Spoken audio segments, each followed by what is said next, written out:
بعقل بالزبن يتحللنا نسرع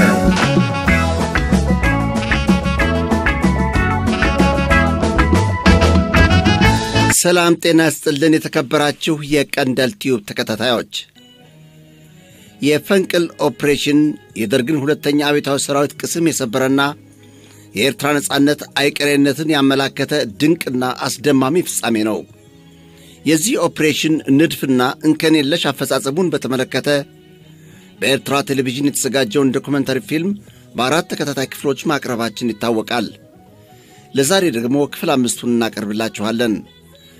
ቀንደል ቲዩብን ሰብስክራይብ ሼር እና ላይክ ያደረጋችሁ ዝግጅታችን ለሁሉም እንዲዳረስ በማድረጉ ረገድ ትብብራችሁ አይለየን በማለት ወደ ዝግጅቱ እናሸጋግራችሁ።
ዓላማው የታወቀ ነው። አንደኛ የጠላትን የትኩረት አቅጣጫ ለመጠምዘዝ፣ ሌላውና ዋነኛው ደግሞ ለኦነጎች የመታገያ መድረክ ለመፍጠር የተነሳንበት ነው። ተበገስናል እሳቶም አላና የተስተራቴጂ በኩምሩክ ጅምር በኩምሩክ ወደ በስትራቴጂው ንድፍ ላይ እነሱ በኩምሩክ እንድንጀምር የኩምሩክን ከጨረስን በኋላ ኩታወርቅን አጉቤላን እንደዛያን የጊዛንን በስተግራ አካባቢ ይዘን ወደ አሱሳ አቅጣጫ እንድንሄድ ነው ካርታውን ነድፈውት የቆዩት። በእነሱ ግምገማ ይህን ጥቃት ለማከናወን 1 ወይም 2 ወራት እንደሚፈጅብን ነበር የገመገሙት። ካብ ወርሒ ሂሳብ ክልተ ወርሒ ወስደልኩም እዩ ለዚ መጥቃዕት እዚ ዝብል ገምጋም ነይርዎ። ኣብ ኩርሙክ ምስ በጻሕና እቲ ሕክምና ኣብ ክልተ ተመቂሉ ኩርሙክ እንደደረስን የሕክምና ቡድን ከሁለት ነው የተከፈለው። አንዱ ክፍል እዚያው ኩምሩክ ሲሆን ከውስጥ የሚያጋጥምን የመቁሰል አደጋ የሚቀበል፣ እኛ ደግሞ ከጂዛን በግራ በኩል ከነ ብርጋዴር ጀነራል ዳንኤል ማለትም ከነ ጫይ ጋር ነው የሄድነው። ብርጋዴር ጀነራል ዳንኤል ብቻይ ሙሶሜና ሄድና ስለዚህ መጀመሪያ ላይ ጥቃቱ እንደተጀመረ ጥበቃ አልነበረንም ማለት ይቻላል። በዚህም እኛ የማጥቃት እርምጃውን ስንወስድ ከውስጣችን ጥበቃ እንመድብ ነበር። በመሃል ሳንጨርስም ግቡ ተብለን ከእንቅልፋቸው ሳይነቁ ነበር ከውስጣቸው የምንገባባቸው። 271ኛ እና 73ኛ ጊዛን ነው ያልነው። አሁን በተለየኛ ሻለቃ መጋዘን ወደምትባለው ቦታ ለመሄድ ከቀኑ 9 ሰዓት ላይ ነው የተነሳነው። ሙሉን ቀን ስንሄድ ውለን ሙሉን ሌሊት ስንሄድ አደርን። ልክ ከጠዋቱ 12 ሰዓት ላይ መጋዘንን ማጥቃት ጀመርን ማለት ነው። 1 ሰዓት ላይ ደግሞ ስራችንን አጠናቀቅን። መጥቃት ጀመርና ማለት ነው። ሰዓት ሸውዓተኻ ወዲና እቲ በሪሕና ዝኸደ ድሕሪት ከም ዳእቲ ይገርማል። ናና አጋጣሚ ጽቡቅ ያ መንገድ እየመራን የሄደው ከበስተጀርባ እንድንገባ ነው ያደረገው። ለኛ እንደ አጋጣሚ ጥሩ ነበር። ዙ 23ቶችና አምፊቢያን ነበሩ። ይህን ጠላት ሳይጠቀምበት ከስራ ውጭ አደረግነው። የማጥቃት እርምጃውም ግማሽ ሰዓት አልፈጀብንም። አጣገና ማለት መጥቃቱ ለሊ ፍርቅ ሰዓት አይወሰደና ኩርሙክ አቲና ኩምሩክ ገብተን የኛ ሻለቃ የከባድ መሳሪያ አንድ ሻምበል አንዳንድ ኮማንዶዎችም ነበሩ። እዚያ 71ኛ ተጠምዞ አቡጉቤላ እስኪደርስ ድረስ እኛ እዚያው ቆየም ማለት ነው። ናው ሆፊልና ማለት አና ሓንቲ ጉጅላ ሒዘ ንኮሙ በዕለት ክልተ እኔ አንድ ቡድን ይዤ ኩምሩክን ጥር 2 ቀን ለማጥቃት ተነሳን። ጥቃቱ ከኩምሩክ ጀምሮ ኩታወርቅ እንዲሁም አጉቤላ በመሃልም አንዲት ከተማ ነበረች እስከ አሶሳ በድምር 137 ኪሎ ሜትር ነው የሚሆነው። የመጨረሻው የማሳረጊያ ዓላማችን አሶሳ ነው የነበረው። وانا አሶሳ ኢኔርት ነው ሞዳታ ማለበ ማለት እጂ ከአንፈት ናይቲ ውግ በخلተ ሸነخ ነይሩ ማለት የውጊያው አቅጣጫ በሁለት በኩል ነበር ማለት ነው። አንደኛው በኩርሙክ ወደ ኩታወርቅ፣ ሌላው ደግሞ በጊዛን አድርጎ ሁላችን የታርጌታችን መዳረሻ አጉቤላ ነበር። አጉቤላ የሁለቱ ግንባር መገናኛ በግራና በቀኝ የገባው እዚያ እንዲገናኝ ተደረገው። አሁን ያቺ ኩምሩክ የምትባለው የጦር ሰፈር ነች።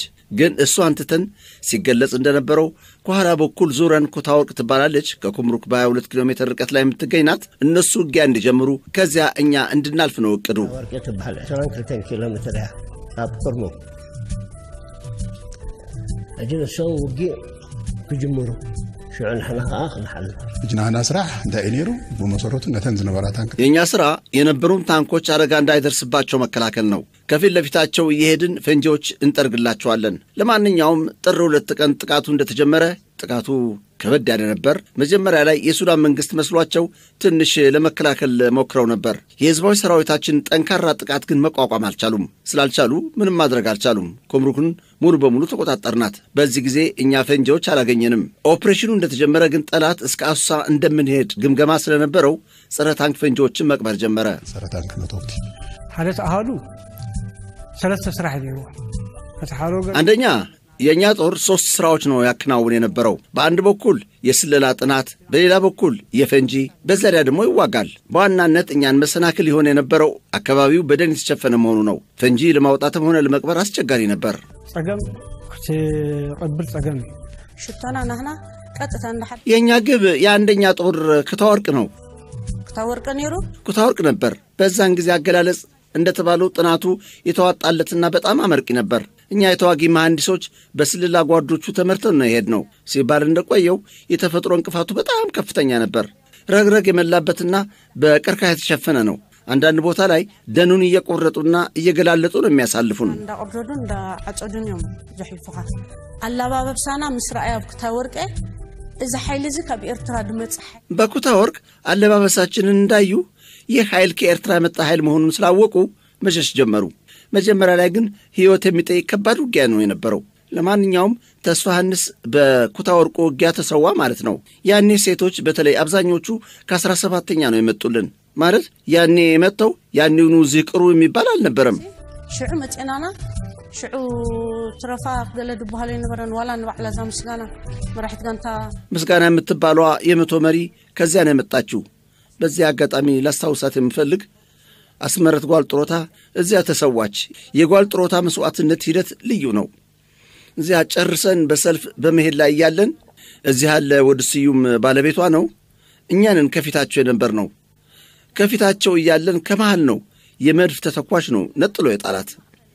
ከኋላችን ስለነበሩ እንዳያዋት ቶሎ ብለን ነው ነጠላ ሸፈናት። ገንጪ ድድርቢያ ድሕሬና ስለዝነበሩ ካይሪአይና ተቀዳዲምና ንዓኣነ ጸላው ዲቕናላ ኩታወርቅ ብርትዕ ዝበለ ኮይና ተዋሂብና ኩታወርቅ ከበዳለ ውጊያ ነው ያጋጠመን። ሻምበላችን የአሚና ጎዛ ሻምበል ነው የነበረው።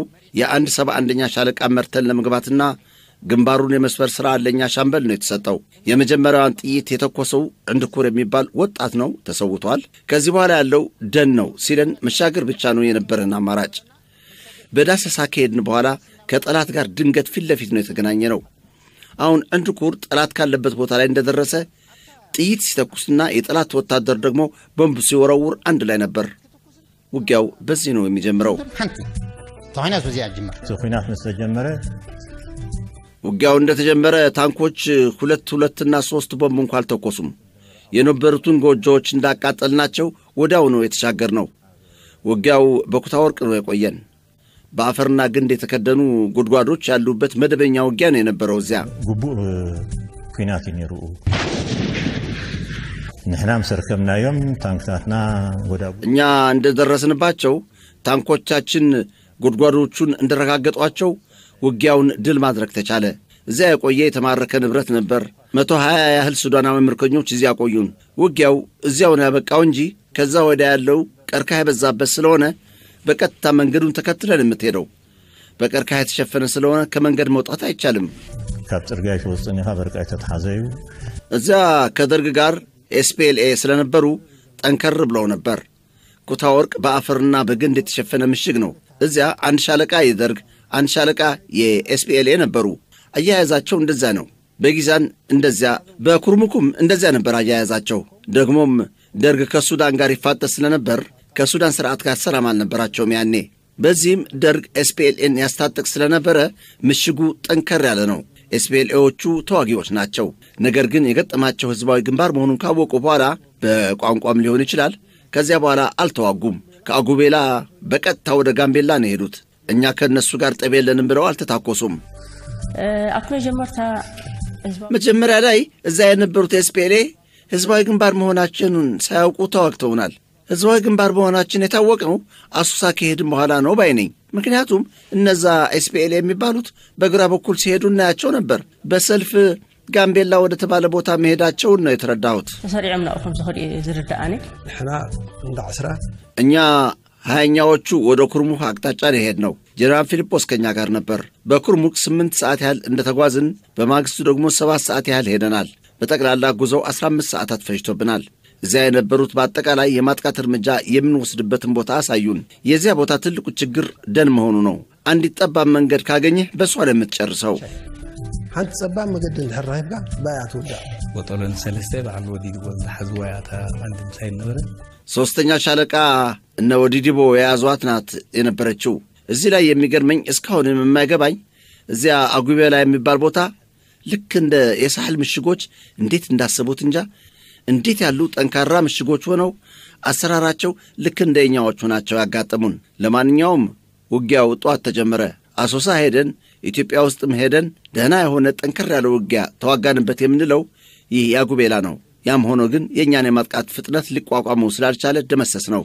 ብዙ ሆነ ነትና ናህሪ ናይ መጥቃዕቲ ክጻወሩ አይካልን ድምሲስና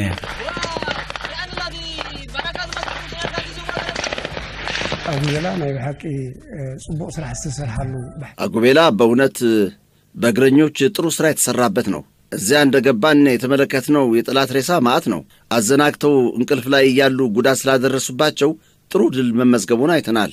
ጽቡቅ ዓወት ከም ተመዝገበርና በፍላይ ያብታ አነ ዝነበርኩላ ሕጂ በተለይ እኔ በነበርኩበት ያውኑ ጀነራል ያኔ ኃላፊያችን ጓድ ፊሊጶስ ከኔ ጋር ነበር። እኔ ከተመደብኩበት የማጥቃት ምድብ ጋር ለኛ የደረሰን ከፊል 20ኛ ብርጌድ ሲሆን ይዘነው ሄድን። ይዝና ሄድና ፊሊጶስ እንደ ተራ ታጋይ ተራ ተዋጊ ያንቀሳቅሰን ይንቀሳቀስና ያስተባብረን ነበር። ይንቀሳቀሰና ይዋሃደና እንዴ አብገረ ወጪና አብገረ ትልቅ ዛፍ ላይ ወተን ብናይ አጉቤላ የምትባለው አጠገባችን ናት። እንዴ እዚህ አይደለም እንዴ ያለችው ተባብለን ወዲያውኑ የዜሮ ሰዓቱ አልፏል። በሰልፍ ገባን። መጀመሪያ ላይ የተቃውሞ ተኩስ ከፈቱ። አንድ 10 እና 15 ደቂቃ ያህል ተታኩሰዋል። ምክንያቱም ካሁን ቀደምም እነዚያ የኦሮሞ ተዋጊዎችም ይሁኑ ሌሎች እንደዚያ ሞከራ አድርገው ስለሚሄዱ ያው እንደዛ ነበር የመሰላቸው። ስለዚህ ነው ሮኮ ምጥራህ ብትመረደተን እቲ ውግና ያጉቤላ ክግበር ኮሎ ያጉቤላው ውጊያ ሲካሄድ የኛ ኃይሎች ጫካ ሆኖባቸው ጠፉ። እኛ በዋዜማው ነው የተካከል ነው። መንገድ መሪዎቹ የጦር ሰፈሩ ያለበትን ቦታ ነግረውን ይህንኑ የጦር ሰፈር መሳሪያዎቻችንን አስተካክለንበት ነው ያደርነው። እኛ እዚያ ሆነን ለመምታት ጨርሰናል። የጦር ሰፈሩ ከበታቻችን አለ ብለውን ርቀታችንን አስተካክለን ጨርሰናል። ጦር ሰፈሩ በሁሉም አቅጣጫ ያሉት ጦር ሰፈሮች ላይ ውጊያ ሲከፈትባቸው ዋይታና ጫጫታ ሆነ። እነዚህ ግን አልከፈቱም፣ አልተገናኙም። ጫጫታ ሲበዛ ጀነራል ፊሊጶስን ታዲያ ከፍተኛ ብርሃን ልልቀቅባቸው ወይ አልኩት። ልቀቅባቸው አለኝ። አንድ እንደለቀቅኩባቸው ተቃቅፈው ስለነበር ወዲያውኑ ብርሃን አጥለቀለቃቸው።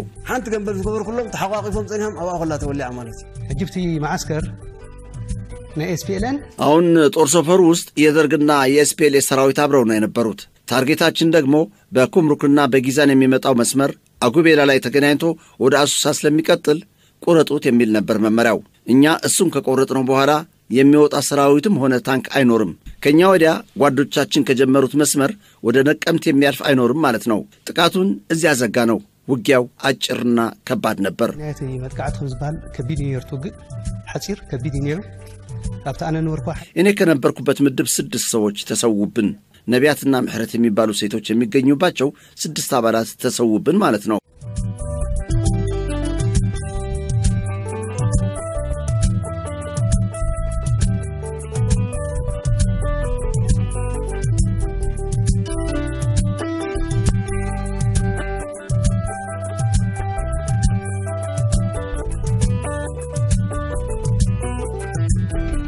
حمشة معسكر أبو اشتحد ساعتين 5 ጦር ሰፈሮች በአንድ ሰዓት ውስጥ ነው የተጠቁት።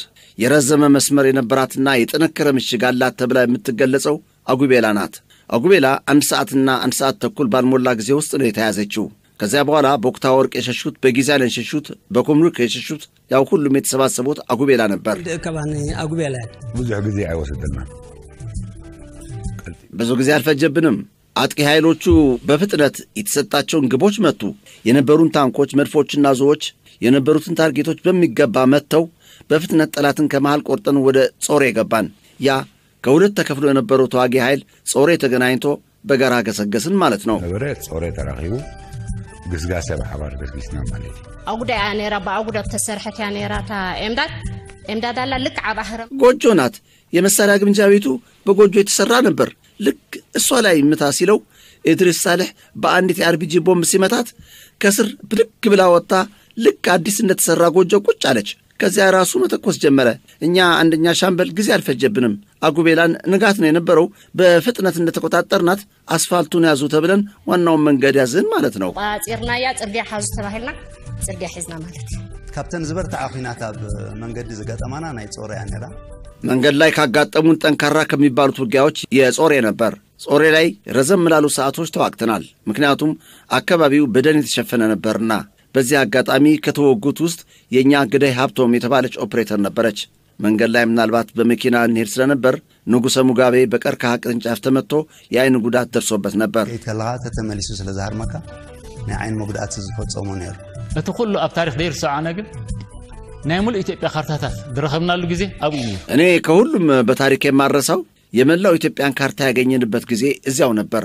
የተከፈለው መስዋዕትነት እንዲሁ አልነበረም። የመላው ኢትዮጵያ ካርታ አልነበረንም። ባልሳሳት ምናልባት እስከ 300 ያህል ካርታዎች የመላውን ኢትዮጵያ የያዘ በአሶሳን ያገኘነው። እዚያ እንዳገኘነው በጥንቃቄ ይዘነው መጣን። በፈንቅል ኦፕሬሽን ጊዜ አብሮን ነበር። እስከ ሐሊቦ ድረስ ከኛ ጋር ነበር። ከተረጋጋን በኋላ ነው ከሐሊቦ መኪና ተሰጥቶን አንበርበብ ሄደን ለነወድ ካሳ አስረከብናቸው እና እዚያ ቦታ ትልቅ ጥቅም አግኝተናል። ከድና ባሉ ተኻሳ ንዓንበብ ረኪብና ሕጂ ዓቢ ረብሓ ይነርና ሽዑ ብዙሓት ናይ ኤፍዲሲ መሳርሒታትን ጸኒሕና ናይ ጽዋር እዞም ኣብ ሜዳን ሰኖም ብዛት ያላቸው የጦር መሳሪያ ኤፍዲሲ መሳሪያዎች እዚያ ቆይተውናል። በትግል ሜዳ እናጣቸው የነበርነ ኤፍዲሲ መሳሪያዎች ባብቱን በለው ዲኤልኤን በለው አካስም በለው እንደዚህ አይነት የመሳሰሉ ሜካናይዝድ እዚያ ስለነበረ ሲሰራባቸው ቆዩ። እዚያ ቆዩን። ከዚያ እንደቀጠልን ግን በአሶሳ ፋሉልም ይዘናል። ፋሉሉን ሒዝና አባሰሳ ተታሕዚ አጉቤላም ሰዓተና አጉቤላ እንደገባን የኛ ዋና ተልእኮ ካርታ መያዝ ነው የነበረው። ወታደራዊ ካርታ እንዳይቀደድ እንዳይቃጠል በቶሎ ማዘዣ ጣቢያ ይያዙት ተብሎ የእግረኛ ኃይሎቻችን በመዋጋት ላይ እንዳሉ እኛ እዚያ ወደ ነበረው የእዝ ቦታ ነው የገባነው። ወደ ህንጻ ቅድም እንዳለው ወደዚያ የሚያራምዱን አብዛኞቹን ካርታዎች እዚያ ነው ያገኘናቸው። አብቱ ቦታ ይናርሽና አብ ጾሬ ንግሆ ናይቶም በጾሬ ጠዋት የስደተኞች መጠለያ ወደ ነበረው እየተቃረብን በመጣን ጊዜ ቦታው በሁለት ጎኖቹ በትላልቅ አለቶች የተዘጋ መንገድ ነው። ወደዚያ ለመውጣት በሞከርን ጊዜ ከንጋቱ 10 ሰዓት ተኩል ይሆናል። ጠላት ከስር ቆየን ማለት ነው። ጸላኢ አብ እግር ጸድሕና ማለት እዩ። ጠዋልት በዓል ወዲያውኑ ባለ ታንኩ ተኩስ ከፈተ።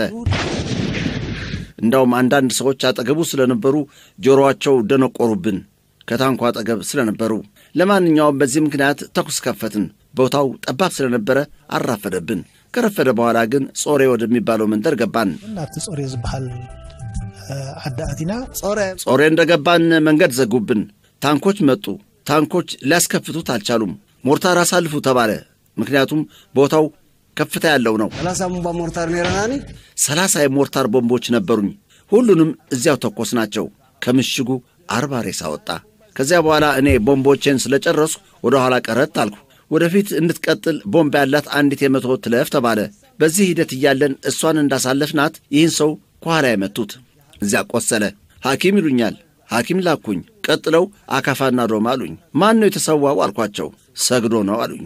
ወደ ማገባደዱ ላይ ኮነበርን። በዱስኪችኑ የመቶ ወደ ኋላ ራቅ አድርጓት ብለን በስተግራ ካለው ጫካ ራቅ አድርጋችሁ ቅበሩት በማለት አለፍን ማለት ነው። ጸጋም ላልና ሆለና ሐሊፍና ማለት ክንከይድ ምሰምሰና አብናይ ስንሄድ ካመሸን በኋላ ጾሬ በሚሉት የደፈጣ የሚመስል በሁለት ኮረብታ መካከል ጎድጎድ ካለ ቦታ ትንሽ የደፈጣ ውጊያ አድርገው አደናቅፈውናል። ተኩሱም እስከ ረፋድ ቆይቷል።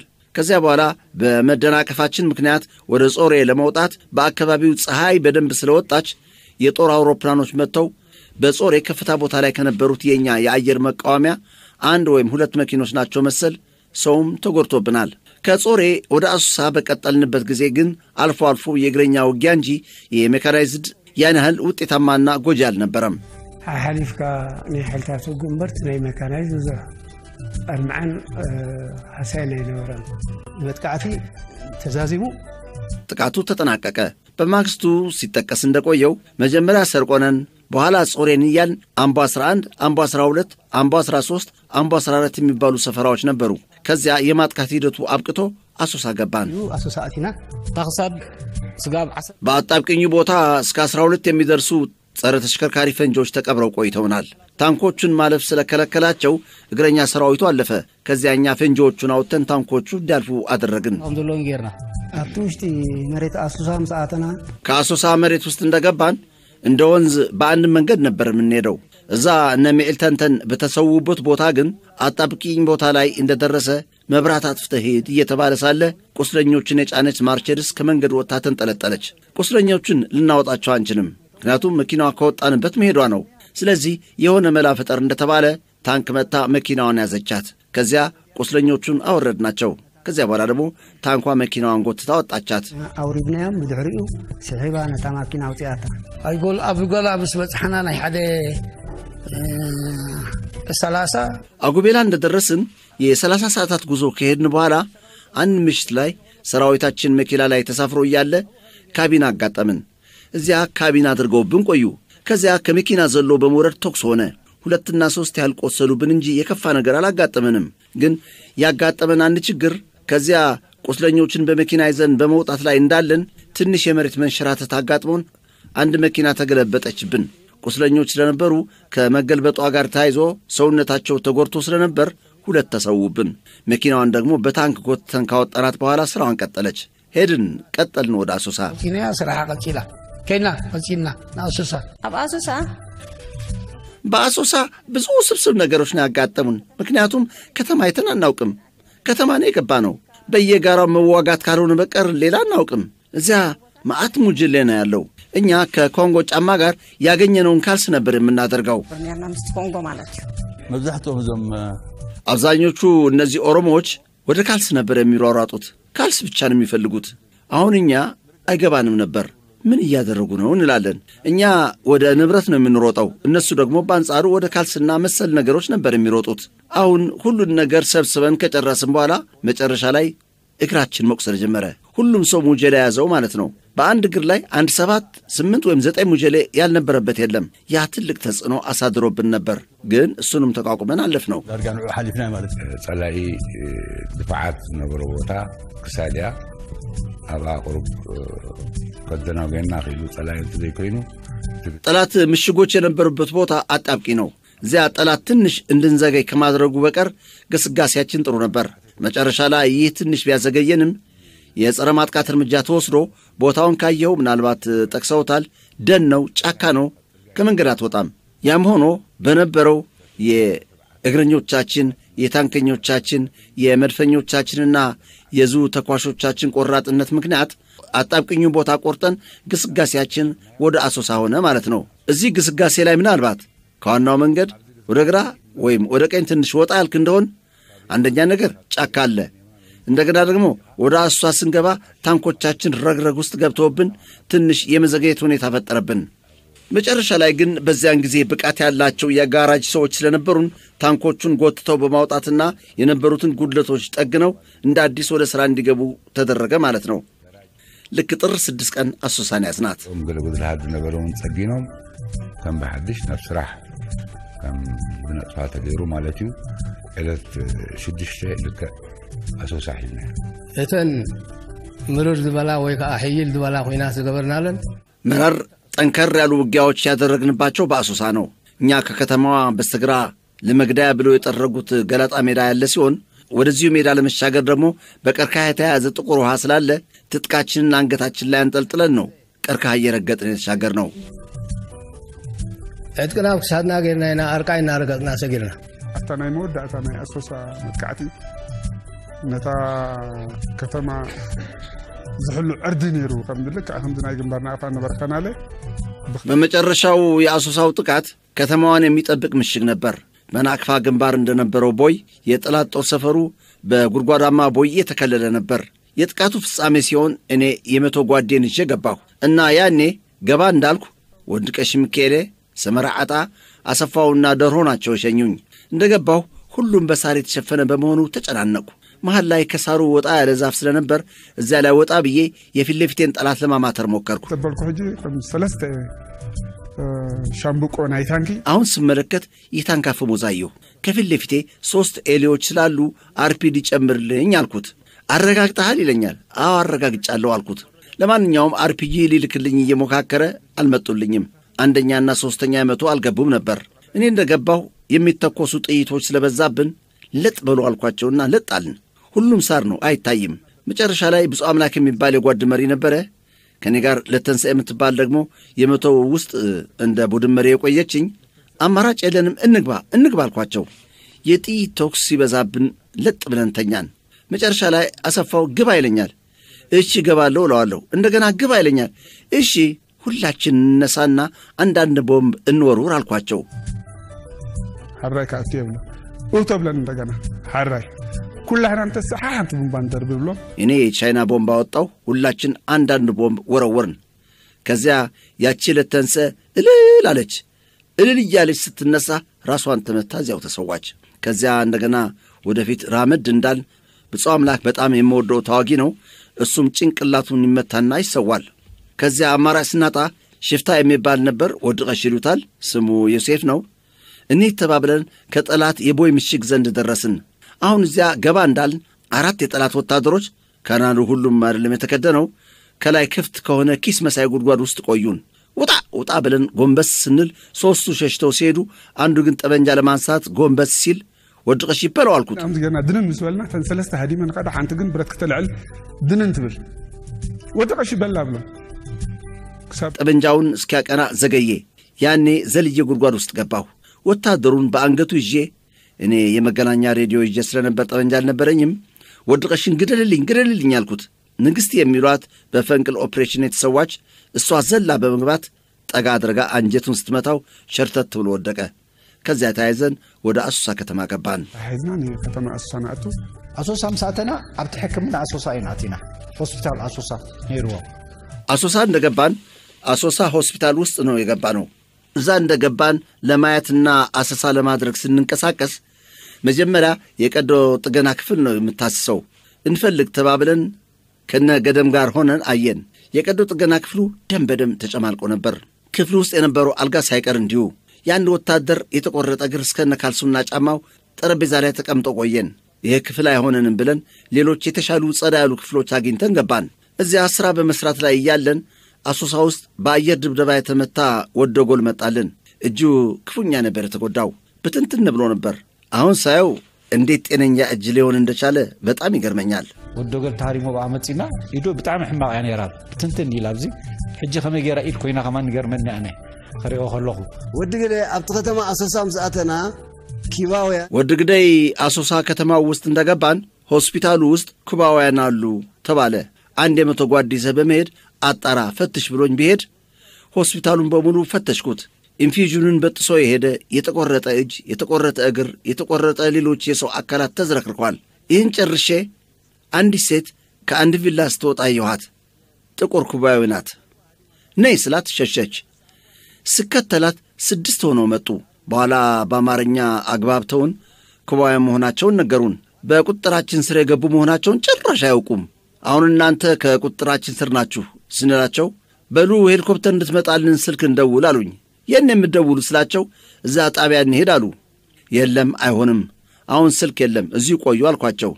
ከዚያ ወድግዴን ስነግረው ወድግዴ ደግሞ ለጀነራል ፊሊጶስ ነገረው። ወደ እኔ ላካቸው ሲለው እኔ ወደ ፊሊጶስ ሲሄድ እንዴት ነው አለኝ። ታሪኩን ነገርኩት። ታዲያማ መሳሪያ አላቸው ማለት ነው። ይህ አሁን የተደረሰው የሞባይል ስልክ ያኔ አውቆት ነበር ጀነራል አላቸው። ሊደውሉ ነው ሲለኝ አይ ወደ ጣቢያ እንሂድ ነው ያሉኝ። እንግዳውስ የላቸውም፣ ሌላ የሚያውቁት ነገርም የለም።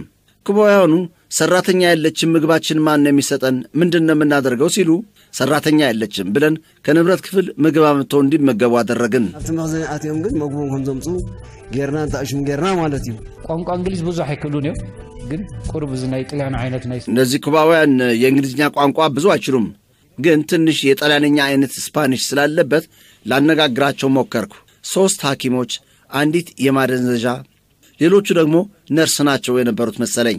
ታዲያኛ ምን ልናደርጋቸው ነው ስንል እናንተ ትሻላላችሁ ግን ጥበቃ አድርጉላቸው ሲሉን እኛ ስራ አለብን ያን ያህል ልንከታተላቸው አንችልም አልን። ግን ከኛ ጋር አደሩ። በማግስቱ አብልተናቸውና ተናቸው የሚመለከታቸው ክፍል ወሰዳቸው። ወደ ሱዳን ወሰዷቸው መሰለኝ። እኛም ጽባሒት ግን ተም ዝምልከታም ወሲደሞ ሱዳን ወሲደሞ መስለኝ አብ አሱሳ ጸጥታ ሆናታት ናይቲ ከተማ መደብ ተዋሂብና ድሕርዚ አሶሳ ውስጥ የከተማውን የጸጥታ ሁኔታ የመቆጣጠር ስራ ተሰጥቶን ከዚያ በኋላ ለህዝቡ በተለይ ደግሞ ለከተማዋ ነዋሪ ባህላዊ ቅስቀሳ መደረግ እንዳለበት ስለተገለጸ መብራት ባለመኖሩ በመኪኖች መብራት ባህላዊ ቅስቀሳ ተካሄደ። ከዚህ ቅስቀሳ በኋላ ወደ ኦነግም ሆነ ወደ ህዝባዊ ግንባር መሰለፍ የሚፈልግ ቅስቀሳ እየተካሄደ እኛ ጣቢያ ተሰጥቶን በብዛት ወደ ኦሮሞ ሊሰለፉና ጥቂቶች ወደ ኤርትራ ትግል ሊሰለፉ የሚፈልጉ ሰዎችን መዝግበናል። ሙስለፉን ውሑዳት ናብ ኤርትራውያን ኮይኖም ክስለፉን ሰባት አመዝጊብና አይና እቲ ህዝቢ ችግር ነይሩ ወይ ህዝቡ ኦሮሞሲ ቡንክሰት ህዝቡ ችግር ነበረው። የኦሮሞ ህዝብ ቡናን በጨው ነበር የሚጠጣው። እዚያ በሁለት ሃንገሮች ሙሉ የተከማቸ ጨው ነበር። በዚያን ጊዜ 1 ኪሎ ጨው 7 ብር ይሸጥ ነበር። ከዚያ በኋላ በእነ ፊልጶስ ለህዝቡ እርዳታ ስጦት የሚል መመሪያ ስለተሰጠን የከተማውን ህዝብ በሙሉ እርዳታ ሰጠነው። ሃንገሩ ውስጥ የነበረውን በሙሉ በ3 ቀናት ውስጥ አድለን ጨረስነው። ከዚያ በኋላ ያጋጠመው ልዩ ነገር ጠላት ህዝቡን በአውሮፕላን የሩምታ ተኩስ ጨፈጨፈው። ድሕሪ እንታይ ጋጥም ፕሊት ነገር ነቲ ህዝቢ ብነፈርቲ ፋክረስ ገይሩ ሐመድ ገይሩ ወዘላ ሓንቲ ክትቀሳ ዝደሊ ግን ኣብ ጾር ነዊሕ ኩናት ፈጺምና ኣብ አንድ ልጠቅሰው የሚፈልግ ነገር በጾር የረጅም ጦርነት አካሄደን በገስ ከሚባል ነው መሰል ነቢ ያለበት ቦታ አውሮፕላን የደበደበችን። እዚያ አንድ የኦሮሞ ሻለቃ መሪ ከሰማዕት ሚካኤል ቀሽ ገብረ ዋህድና ከዓጣ ጋር ነበር። በዋናነት ግን ግንኙነቱ ከሚካኤል ገብረ ዋህድ ጋር ነው። እዚያ ጠፋብን። እሱ እንደጠፋ ሚካኤል በጣም ተጨነቀ። እኩለ ቀን ላይ አሶሳን ይሰናታል። እሱ መቼ ይመጣል? ከቀኑ 12 ሰዓት ያው ወደ መምሸታው አካባቢ ወደ 12 ሰዓት ላይ መጣ። ሚካኤል ገብረ ዋህድ ምን ሆኖ ነው የጠፋው ሲለው እናንተ በድብደባው ልትቆስሉ ስለምትችሉ ማር ልሰበስብላችሁ ብዬ ነው ሲል የተናገረው ሁሌም ከጭንቅላት አይጠፋም። ትጉ ስለዝሆንኩም ሲ ማዓር ከእክበልኩም ይለይሉ ዝተዛረባ ሁሉ ጊዜ ካብ ሓንጎላ አይተወጽም ግስጋሴ ይወጽል ካብ አሶሳ ግስጋሴው ቀጥሎ ከአሶሳ ወደ ባምቤሲ 45 ኪሎ ሜትር ነው። ወደዚያ ሄድን። ባምቤሲ ገባን። አሁን እዚያ ጠላት በወለጋ መስመር አንድና ብቸኛ የነበረውን የመሻገሪያ ድልድይ ነበር የሚጠብቀው። ቀደም ሲልም አጥቅተዋት ስለነበር ከስልጠናም ይሁን ከኮማንዶ ከፍተኛ ኃይል በማስመጣት ነበር ለመከላከል የሞከረው፣ ግን አልቻለም። የተከፈተበትን መብረቃዊ ጥቃት ሊቋቋመው ስላልቻለ መጨረሻ ላይ ወደፊት ገስግሰን ባምቢስን እንደተቆጣጠርናት ከዚያ ዳቡስ ደግሞ 11 ኪሎ ሜትር ነው። እዚያም ከባድ ውጊያ ተካሄደ፣ በተለይ ወንዙ ላይ፣ ምክንያቱም ወሳኝ ነበርና። ነታ ቢንቶ ንምፍራስ ካብ ሱዳን ነታ ጉህመት ተባይሉ ድልድዩን ለማፍረስ ከሱዳን ፈንጂ ይምጣ ተብሎ እኔ ተልኬ 7 ተኩል ኩንታል ያህል ቲኤንቲ ከጃላናይት ፈንጂ ጋር ሱዳን ሄደና መጣን። እንደመጣ ነው እነወድ ካሳ ነበሩ ለነሱ ልንከልላቸው በዚያ ድልድዩን አወደሙት። ይናሎም ነታ ቢንቶ ለሐርብ ወገሮም አሊዮማ ተመራር ኪናት ናይዳውስ ጋር ዘኸፈት ናይዳውስ የከፋው ውጊያ የዳቡስ ነበር። እኔ እንደዛ አይነት ውጊያ ለዛው ማላገር ከነበረው የተፈጥሮ ደንጋር የማታቀው ቋንቋ ያም ሆኖ ግን ምንም የቸገረን ነገር አልነበረም። የገረኛ ኃይሎችም ወደኛ ተጠግተው ስለነበር ወዲያውኑ ነበር ተደባለቅ የሆነው። መጨረሻ ላይ ምሽት ላይ ድልድዩን አፍሰን ጉዞ ወደ ኋላ ሆነ። አፍሪስና ምሽት ወዕዘና ንሕሪት ሆነ ሓደ ብሉጽ መድፋዓጊ ዘሚካኤል ጸጋይ ይባላል። አንድ ምርጥ መድፈኛ ዘሚካኤል ጸጋይ የሚባል መጨረሻ ላይ በዳቦስ ድልድዩ ጥቃት እዚያ ተሰዋብን። መጥፋዕትናኻ ኣብኣ ተሰዊዕና ኣብ ዳቡስ ትርር ዝበለ ፊናት ነይሩ። በዳቡስ ጠንከር ያለ ውጊያ ነበር። አሁን የዳቡሱ ከመንዲ ነቀምት ማለት ነው። መንዲ የስልጠና ቦታ አባላት ናቸው የመጡት። ከተሰውብን በአብዛኞቹ ጭንቅላታቸውን የተመቱ ናቸው። እዚህ ላይ ትንሽ የሚሰማ በአይነት ነው። እነ ወደ ሀርበለ እና ኃይለ ብዙ ናቸው። እዚያ የተሰውት በሙሉ ልዩ አይነትና ችሎታ የነበራቸው ናቸው። ኃይለ ገለ ብዙሓት እዮም ሁሉም አባል ዝተሰውሲ አይነት ነይሮም ከመይ ዝበሉ ዘጋኑ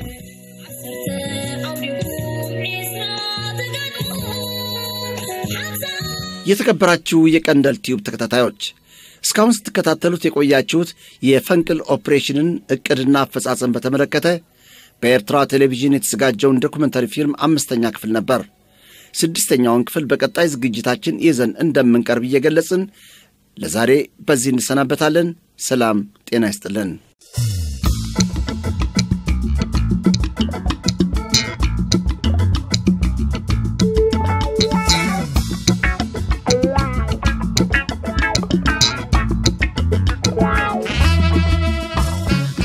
بعقل بالزبن يتحللنا نسرح